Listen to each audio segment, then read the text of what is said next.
O que é ser intelectual? O que torna uma pessoa inteligente, dotada de pensamento crítico e, acima de tudo, capaz de usar esse pensamento crítico de maneira responsável para com a realidade em seu entorno? É difícil não ler Fahrenheit 451 sem trazer à tona essa questão. Não somente porque é uma obra-prima que nos faz refletir sobre diversas questões recorrentes até os dias de hoje, mas porque, dentre todas as distopias, esta é, ao meu ver, a mais verossimilhante. Mas não podemos nos precipitar, e para elucidar de maneira clara essa questão sobre a inteligência, precisamos primeiro definir o parâmetro através do qual a intelectualidade é adquirida. Howard Gardner, em sua teoria das inteligências múltiplas, por exemplo, propôs que a inteligência, elemento crucial ao intelectual, não é uma entidade única, mas sim um conjunto de diferentes capacidades específicas. Ele identificou inicialmente 7 inteligências distintas: linguística, lógico-matemática, espacial, musical, corporal sinestésica, interpessoal e intrapessoal, e posteriormente adicionou mais, naturalista e existencial. Já Robert Sternberg, em sua teoria triárquica, sugere que a inteligência é composta de 3 partes: analítica, criativa e prática. A inteligência analítica envolve habilidades acadêmicas e de resolução de problemas. A inteligência criativa envolve a capacidade de lidar com novas situações usando experiências passadas. E a inteligência prática diz respeito às habilidades necessárias para a vida cotidiana. O que essas célebres teorias têm em comum é que assumem que o indivíduo seja capaz de pensar por si mesmo, e não apenas reproduzir competências comuns à intelectualidade. E qual é a fonte que trabalha de maneira mais plural e profunda essas habilidades? Acho que a literatura acaba sendo uma das mais eficientes e, pelo menos do ponto de vista civilizacional, a mais acessível. Mas e quando o meio através do qual o indivíduo adquire sua intelectualidade torna-se este mesmo meio uma forma de controle, se não dos outros, então de si mesmo? Guy Montag faz parte de um corpo de bombeiros no futuro em que todas as construções são feitas à prova de fogo. Então, qual é o objetivo do corpo de bombeiros? A genialidade da obra está justamente no irônico fato de que essa organização tem agora o dever de incendiar obras de cunho intelectual, ou seja, livros, como pressuposto de que estas mesmas obras representam uma ameaça à estabilidade e bem-estar social. Montag é, portanto, o indivíduo que está no limiar da mediocridade. Ele é um adulto letrado, fortuito e ciente de seus deveres para com a esposa, mas não questiona absolutamente nada. Clarice McClellan, que na estrutura narrativa é aquele personagem responsável por provocar o protagonista à aventura, acaba gerando um interessante contraste para com as outras pessoas. Ela mora próxima à residência de Montag, e seu modo de viver pouco usual chama a atenção dele por um motivo simples. Para Montag, a vida de Clarice e sua família lhe soa retrógrada. Como assim? Vou explicar melhor, mas aqui cabe salientar o ano de publicação do livro, 1953. Ray Bradbury, o gênio por detrás da história, não somente conseguiu projetar um futuro tecnológico crível e que se provou real em muitos aspectos, como entendeu como esse futuro poderia ocasionar um distanciamento social entre as pessoas. Clarice e sua família não dispõem de nenhuma antena que permite com que transmissões interativas sejam dispostas em televisores sobressalentes, e igualmente rejeitam os fones que isolam a tudo e todos do mundo, através de realities de show simplórios e rasos e cujo noticiário tem como papel entreter o público com notícias sobre a quantidade de livros queimados na semana ou simplesmente os fugitivos capturados pelo Estado. Montag, mesmo com sua vida de sucesso e classe social elevada, parece insatisfeito de uma forma que não tem necessariamente relação com o trabalho, mas que denota a sua predisposição à busca por um sentido. Clarice, que sabe de seu ofício, questiona-lhe quanto à queima dos livros, e Montag replica as indagações que lhe são oferecidas de maneira protocolar.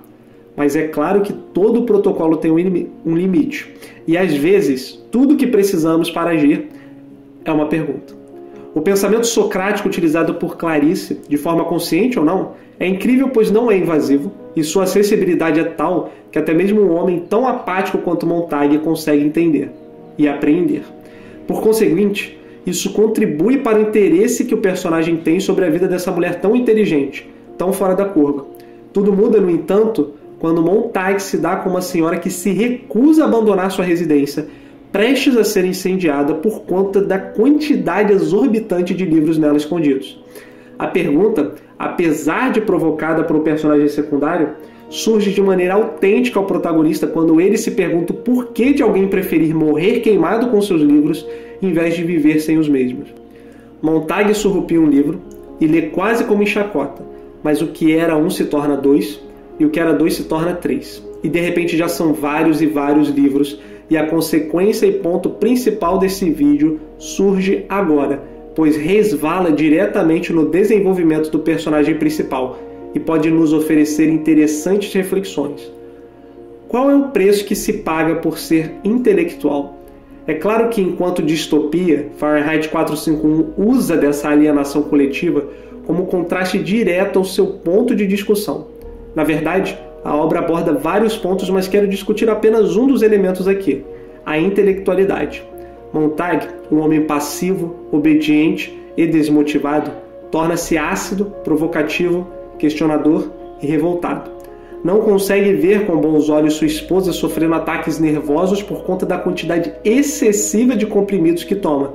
Cada sessão frente à TV é sofrida, as conversas com amigos, familiares e conhecidos de sua amada se tornam supérfluas demais para ele. Porém, aquilo que antes ele mesmo considerava rústico, agora é atraente, apaixonante de tal maneira que ele começa a tomar riscos e seus colegas de trabalho parecem perceber aos poucos tais deslizes. É engraçado como essa dinâmica apresentada na narrativa é tão semelhante à realidade. Eu tenho certeza que você já passou por uma situação parecida na vida. Você estava numa conversa com amigos, quem sabe flertando com alguém, discutindo um projeto escolar, acadêmico, profissional ou apenas trocando conversa com um desconhecido. De repente é um tópico para o diálogo, a coisa mais rasa do mundo. Você tolera porque acha que eventualmente haverá algo de interessante a ser conversado, mas o assunto seguinte lhe soa ainda mais superficial e o que vem depois, pior ainda. De repente você pensa consigo mesmo: esta deve ser a pessoa mais burra que eu já vi, falando as asneiras mais laboriosas que alguém pode dizer. Mas o que te irrita não é isso, pois pessoas burras estão em todos os lugares, especialmente, ao que parece, nos lugares mais altos. Mas sim essa outra pergunta que surge logo em seguida: por que eu tolero isso? E você descobre que na maioria das vezes, ao responder a esta pergunta com sinceridade, os próprios motivos lhe soam mesquinhos. Eu acredito que ao intelectual está a aceitação de que estes níveis existem e que muitas das vezes estamos inseridos neles, queiramos nós ou não. Mas a intenção que move todo o intelectual é a busca por, através do pensamento, encontrar melhores formas de viver e de pensar, para que o que se viva tenha sentido, até mesmo o sofrimento. E voltamos à pergunta: qual o preço da intelectualidade? Para Montag, pelo menos, esse preço é alto. O chefe do corpo de bombeiros, que antes estimava a persona de Montag e tinha como objetivo promovê-lo, agora vê nele o mesmo comportamento de seus suspeitos. Mas o que eu mais gosto é como o antagonista da narrativa, este mesmo chefe do corpo de bombeiros, Beatty, é um intelectual ele próprio. Em determinado momento da história, confronta as atitudes de Montag, convidando-o à reflexão. O monólogo que se segue é um dos mais profundos da literatura mundial e vou explicar o porquê. Mas primeiro, vamos lê-lo. Se não quiser um homem politicamente infeliz, não lhe dê os dois lados de uma questão para resolver. Dê-lhe apenas um. Melhor ainda, não lhe dê nenhum. Deixe que ele se esqueça de que há uma coisa como a guerra. Se o governo é ineficiente, despótico e ávido por impostos, melhor que ele seja tudo isso do que as pessoas se preocuparem com isso. Paz, Montag. Promova concursos em que vençam as pessoas que se lembrarem da letra das canções mais populares, ou dos nomes das capitais dos estados, ou de quanto foi a safra de milho do ano anterior. Enche as pessoas com dados incombustíveis, entupa-as tanto com fatos que elas se sintam empanzinadas, mas absolutamente brilhantes quanto a informações. Assim, elas imaginarão que estão pensando, terão uma sensação de movimento sem sair do lugar e ficarão felizes porque fatos dessa ordem não mudam. Não as coloque em terreno movediço como filosofia ou sociologia, com que comparar suas experiências. Aí reside a melancolia. Todo homem capaz de desmontar um telão de TV e montá-lo novamente, e a maioria consegue, hoje em dia está mais feliz do que qualquer homem que tenta usar a régua de cálculo, medir e comparar o universo, que simplesmente não será medido ou comparado sem que o homem se sinta bestial e solitário.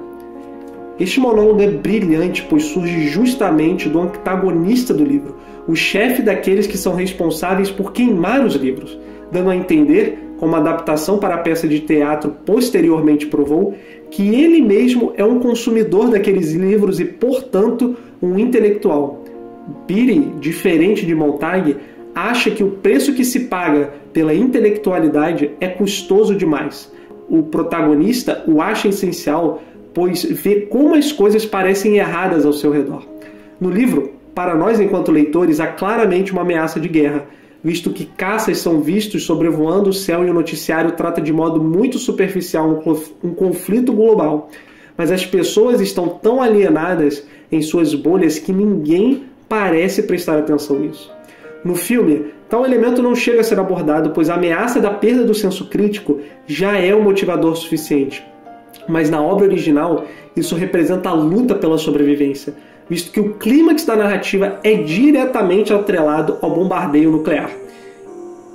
E neste mesmo cataclismo, mesmo com todo o sofrimento que se vem, com a mente questionadora, crítica e reflexiva, qual é a única coisa que salva o homem de si mesmo? Em Fahrenheit 451, pelo menos, é a busca pelo conhecimento, a natureza do pensar, que faz com que pessoas memorizem livros inteiros para que no futuro possam registrá-los não para se sentirem melhores do que os outros, mas para provarem que com o pensamento crítico até a mais escura das trevas pode ser superada.